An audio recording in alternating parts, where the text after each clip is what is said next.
अस्सलाम वालेकुम एवरीवन, मैं हूं राहिल। आप देख रहे हैं यूट्यूब चैनल राहिल ओपिनियंस।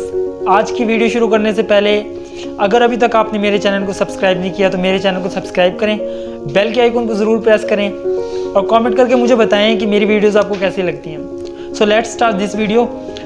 कुछ लोग एक दाना के पास जाते हैं, एक हकीम के पास जाते हैं और पूछते हैं हमें ज़िंदगी में कामयाब होने का तरीका बताएँ, क्या फ़िलॉसफी है ज़िंदगी में कामयाब होने की। तो हकीम और दाना उन लोगों को कहते हैं कि अगर आप कामयाबी का फॉर्मूला जानना चाहते हैं तो आज रात मैं आपकी दावत कर रहा हूँ, आज रात आपको मेरे यहाँ आना पड़ेगा। सब लोग मिल कर के जाते हैं और हकीम साहब उनके सामने एक बहुत बड़ा बाउल रख देते हैं सूप का, और उनके सामने 1-1 मीटर लंबा चम्मच उस सूप को पीने के लिए रख देते हैं। सब कोशिश करते हैं लेकिन ऐसा नामुमकिन है कि 1 मीटर लंबे चम्मच से सूप को पिया जाए। सूप कोई नहीं पी पाता। हकीम साहब अपने सामने वाला चम्मच उठाते हैं और उससे सूप को अपने सामने वाले को पिला देते हैं। तो सब ऐसे ही करते हैं, अपने अपने चम्मच से अपने सामने वालों को सूप पिलाना शुरू कर देते हैं। तो हकीम साहब कहते हैं कि ज़िंदगी में जो कामयाब होना चाहते हैं उसको चाहिए कि दूसरों को कामयाब करना सिखाएं। इस ज़िंदगी के दस्तरखान पर अगर हम अपना पेट भरने की कोशिश करेंगे तो हम कभी कामयाब नहीं हो सकते,